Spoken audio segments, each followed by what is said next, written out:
Hey, how's it going? Today I am talking about how to run longer when you're injury prone. This is Running to the Castle, a podcast for injury prone Run Disney runners on a journey to running magical miles. Join me, Dr. Allie, as I share the secrets I've gathered as a runner, doctor of physical therapy, and coach.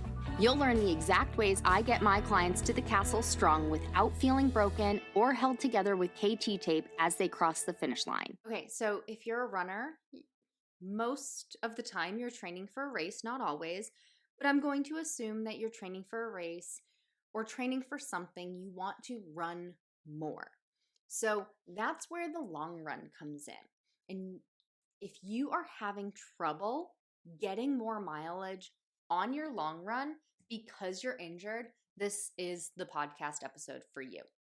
So, where to start? So, this will be a little frustrating. I know you've seen it before, but the first way to run longer is to slow down.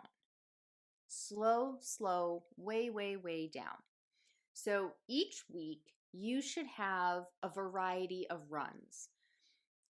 If you want to succeed in racing at Run Disney, running these Run Disney races, crossing the finish line, and essentially be able to have the distance that you need to get across the finish line, you need to break up your runs into different goals. So the way I design my training plans for my clients is if they're doing dopey, they typically have 4 runs a week for most of the training, not all of the training. But the other distances, whether it be a challenge, so the 2-course challenge or half marathon, it's typically running 3 days a week. And 2 of the runs are shorter based on either, not based on, but have a goal of some kind of speed or maintenance. And then there's 1 long run a week. Okay. And so the long run is just the longest distance typically, or longest amount of time you're out there. So my shorter runs are anywhere between 30 and 45 minutes during the week for myself and my clients. And one of them could be a speed work. One of them could be, like a 30-20-10 speed work. One could be a progression speed work, or maybe it's a tempo where you need to maintain a certain pace that's not quite race pace, but it's not as slow as your long run. Maybe it's a week where you're trying to see if you can hold race pace. So I typically have them do that on a shorter run during the week before they try it at longer distances. And the long run should be slow and steady, easy pace. You'll hear some people say it should be conversational. Yes, maybe it should be conversational, but it should feel like you could go all day. But you should have the discipline to not do that. You should have the discipline to follow what's on the training plan. So that's the first thing. Make sure you actually are running your long run at a super slow pace. If you're not sure, the general rule is 30% slower than race pace. So I figure that out with my clients. I ask them, what do you want to finish the race in? Most of them will say, like for a half marathon, they'll say 3 hours, maybe 2:45, something like that. And we find out what the pace will be for that. Others just want to finish. So then we go off of a 16-minute mile for their pace. But you need to know what your race pace is in order to convert it on the 30%. If you're not working with me and you're trying to figure it out on your own and you're really not sure of the math, when in doubt, add 2 to 3 minutes per mile to your pace. So if you are already running 11 minutes per mile, add 3 minutes, make it a 14-minute per mile pace on average for your long run. Now, when I say on average, I also don't want you to make it an average where the walking portion of your intervals is 20 minutes, but then you're sprinting for your running intervals. They should be really, really close together. Maybe almost don't even tell much of a difference between your walk pace and your run pace on most of your long runs, because it's all about time on your feet. So the first thing is you have to slow down. So slowing down that running portion of your run walk intervals. The next piece of it is progressively adding more distance every week. And you've probably heard the term the 10% rule. The 10% rule means that you're adding no more than 10% distance every week. Now, this means for the long run, it also means for your other distances, so your other runs during the week. So that's why I keep the runs during the week the exact same. It's 30 minutes, or it's 40 minutes, or it's 45 minutes. It's not significantly changing. Maybe you even go down a little bit. And there is a little bit of wiggle room there. You may have seen in some of my training programs, like going to 0 to 5K, it does ramp up, because that's assuming that you've never run before. So the middle week ones do need to increase as well.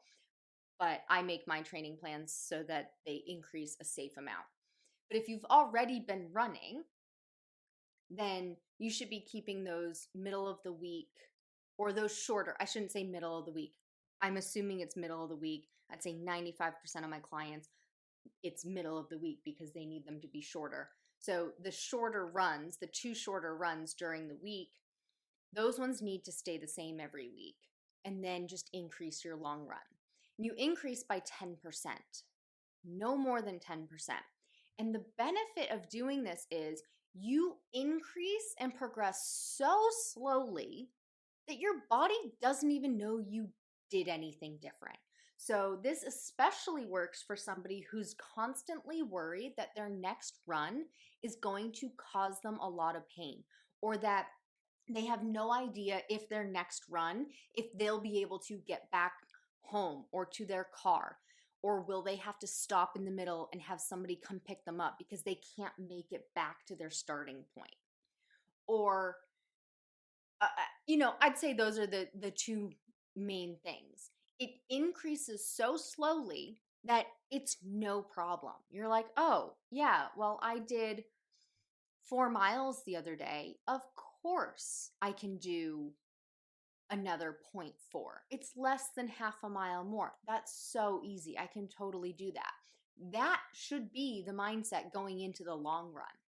It should not be, well, I did 4 the other day. Oh, or I did 4 last week. Oh, 6 miles this weekend. Can I do it? What if those last 2 miles, like the end of the 4 miles was getting tired. I could do it, but I don't know, is 6, like, can I do 6? Oh my God.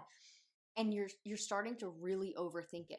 It should be a no-brainer. You should be able to be like, oh yeah, I could totally do that today. Like, that's it? That's all I have? That's what one of my clients said, training for Springtime Surprise. She's like, is this a typo? Is this really all I have to do this week?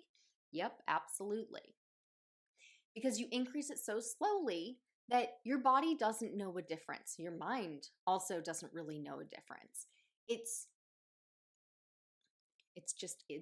easy. It's an easy addition. You know that it's not going to flare up your knee or your shin splints or your Achilles tendonitis because it's such a small increment. And unfortunately, a lot of people think that they're following the 10% rule because it looks like the training plan follows a slow progression, because they decrease every once in a while or every other week. It's an easy and shorter run. That aspect, although it's great that it cuts it back, I also cut it back every 5th or 6th week. But the every other week going down to 30 minutes, but then going back up by another mile or 2 miles, that's more than a 10% increase for anybody who's running less than 10 or 20 miles. Because the 10% increase, if you're looking at the training plan, just move the decimal place over. So if it's 4 miles, think of it as 4.0. Move that decimal place over one place to the left, and so now it's 0.4 miles. That's 10% of 4 miles. So the only time that 1 mile is 10% of something is if it's 10 or more. And the only time that 2 miles is 10% is if it's 20 or more. So you should not be adding 1 or 2 miles if you're running anything less than 10 miles, or if you're running less than 20 miles for that 2 mile increase. And it's too much. It's too much of a jump. Your body isn't ready for it. It's not a slow enough increase. It has to be that 10%. And you'll know that the training plan follows 10% because it will increase by a decimal place amount. It will increase by 0.1, 0.2, 0.3, 0.4, 0.5, 0.6 until you hit that 10-mile mark. And then you can go up by 1. And sometimes you don't even do that, depending on how irritated your injury is and if anything else happened during the week. So that's how you run longer on your long runs. First is to slow way down, and the next is to increase by only 10%. As always, thanks so much for listening. If you're planning to run a runDisney race next year and you're injury prone and you want to cross the finish line next year, I invite you to join the interest list for Finish Line Academy. This is the only online group coaching program designed specifically for injury prone runDisney runners by a physical therapist. Find the link in the show notes. That's all for now. Talk to you soon.